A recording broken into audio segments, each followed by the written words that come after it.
What's happening, everybody? It is Trey here. I'm joined again by my dad, Sean, and today on Reactions to the Classics, we're going to be taking another look at Pink Floyd, and we are going to go over their classic album, Animals. And just like all the other times, this is the first time we've listened to this record. We heard Dark Side of the Moon and Wish You Were Here. Really enjoyed those, and if this is your first time stopping by the channel, guys, we really appreciate it. Here at Reactions to the Classics, we take detailed track-by-track reviews at some of the most classic records of all time. So if that sounds like something interesting to you, be sure to hit that big red subscribe button. And if you'd like to link up with us further, we got our link for our Facebook group down below. Great group of people there, as well as our Patreon if you'd like to support us and get early access, exclusive videos. And let's just dive right into this thing with some quick facts. This is their 10th studio album. It was released in January 1977 in the UK and February of 77 in the US. It hit number 2 in the UK, number 3 in the US. It sold over 5 million albums worldwide. And recording took place from April 1976 all the way into early part of 77. This thing's a concept album on the social and political things going on in the mid-70s in Britain. It is a marked difference in their style on some of their other albums, and it also was where things really started to ramp up the disharmony in the group that eventually keyboardist Richard Wright left. Yeah, and he said that this record was the one where Roger Waters' ego really took the forefront. All of this record, with the exception of Dogs, which Gilmour contributed to quite a bit, is just solely written by Waters. Yeah, and Gilmour was distracted by the birth of his child, and this is actually the first album where Wright doesn't receive a composing credit, so we know we're on the way downward here for these guys. And this is also loosely based off of George Orwell's novel Animal Farm. So we have the dogs that are ruthless, almost businessmen-like, who try to go up the ladder. Yes. Then you have the corporate pigs, who are the political and CEO types that just like all the strife and competitiveness because they keep their grip on power. Yeah, they manipulate everybody else while they sit back and watch. And just like, okay, I'm still up flying high. And then we got the sheep, who are just the people that are mindless and just go with the flow. They don't question anything. They just keep the status quo, essentially. And capitalism is the main theme that Pink Floyd's attacking here. That just really comes to a head in that concept. And they did touch on it previously in Wish You Were Here, their album before this, on the record company executives and stuff. So have a cigar. Have a cigar. Yeah, you can see they're kind of going this route, but this album, they're all in on it. That takes us to the first track, Pigs on the Wings, Part 1, written by Waters, played by Waters, just on an acoustic. That's all that's there, simple instrumentation. Part 1 is 1:24. There's not a lot to it. It's a definite difference in there. All the 3 other songs are at least 10 minutes apiece. So this has a distinctive, different sound. Yeah, but both lyrically and instrumentally, it's very stripped back. Yeah, it is. The part 1's a little bit about despondency and isolation, and it's written for his wife at the time, Carol, and it's one of my favorites on this album. Yeah, I would say that as well, and it does stand out. I thought it was an interesting way to start and bookend the record with this. There's so much musically going on in the 3 main tracks that this is an interesting way. Gives a little bit of a lighter tone, even if the lyrics, as you said in this first part, deal with, hey, we kind of need each other to watch out for the pigs on the wing, because if you don't have anybody with you to look for the pigs on the wing, you're going to be in trouble. You need somebody watching your back. And then we get into the main epic song in this thing, 17 minutes long, Dogs.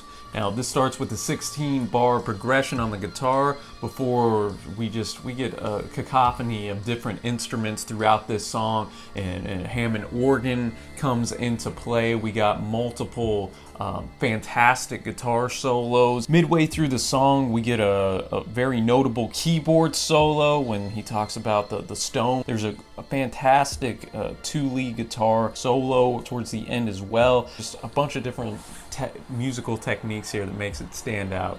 Yeah, I agree. The middle section is based mainly on synthesizers. They sustain the four chords of that main theme, and then you're going to start to hear the sound of dogs barking. Gilmour's last word, stone, echoes slowly for many measures, gradually becoming distorted and losing its human character before it kind of fades out. The interesting thing is it reappears in the instrumental section of the song Sheep. The lyrics themselves concentrate on an aggressive dog, which is a businessman, and the ruthless world that is the business world if you choose to attack it that way. Yeah, and go down that path, because he notes that, hey, he's gonna, in the first verse, couple verses, he's make sure you look good so that when they turn around you can stab them in the back.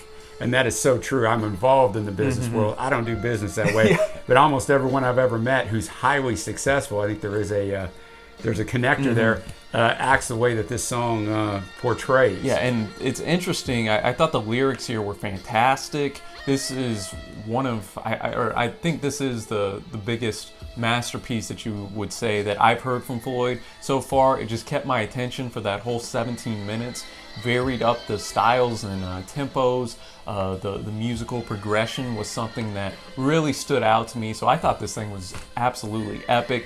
I like how then as the song goes on, the dog starts to have a worldview shift, because saying, hey, I might be rich, go to the South, and then die of cancer. Yeah, and so it kind of shows you it's the commentary of you can't take it with you, basically, to break it down. Like none of this really mattered at the end. The more you listen to the song over and over, the more you feel the instrumentation taking you through the emotions. Oh yeah, and my favorite parts on this record were in that middle section where that synthesizer comes in, and because he's talking about being dragged down by the weight of the stone, and that comes into play, as you mentioned, the theme of the stone comes into play with the sheep as well as Pigs on the Wing Part 2. My interpretation is the stone is something that's going to attack you, whether you're a dog, a sheep, a pig. It's the burden of life, essentially, that can drag you down, and that's why, like Pigs on the Wing, we'll get towards that towards the end, but you need somebody else around to help you bear that weight. So I thought that was a fantastic portion. Now we get up to Pigs. 3 different ones, things over 11 minutes long.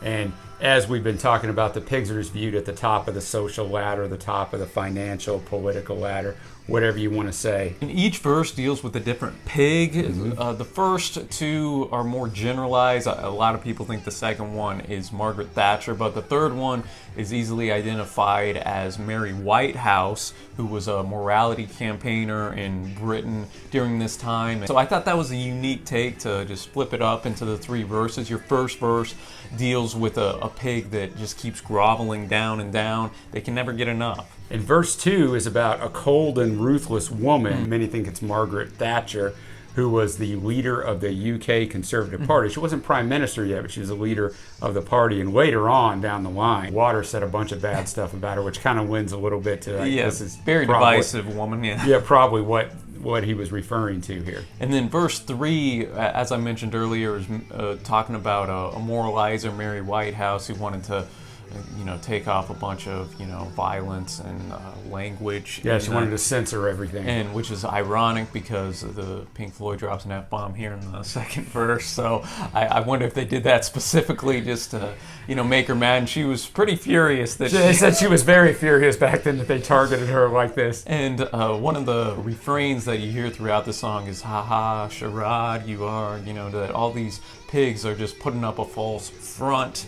And they really think they have a lot of power, and they very well might, but at the end they're just kind of despicable human beings. Yes, exactly. And have to put on this false face to get to where they are. And for me, of the 3 main tracks, this was my least favorite. I think that it got a little repetitive musically at points where dogs kept me engaged the entire time. Yeah, because there was a lot of different tempo and instrumentation, and sometimes the guitar was taken away and other things. And I agree with you on this. I thought it was probably too long. Yeah, I'd say shave a few minutes off. I would say 3-4 minutes off. In keeping with the concept, I thought the lyrics themselves were fantastic and made you think. Then that takes us to Sheep. This one's a little over 10 minutes long. It starts off with Wright doing an uncredited electric piano portion there, and this again, the sheep are the mindless, the meek. They can't even tell. There's a verse in here where they're all going to the slaughterhouse essentially, but they're all just following each other because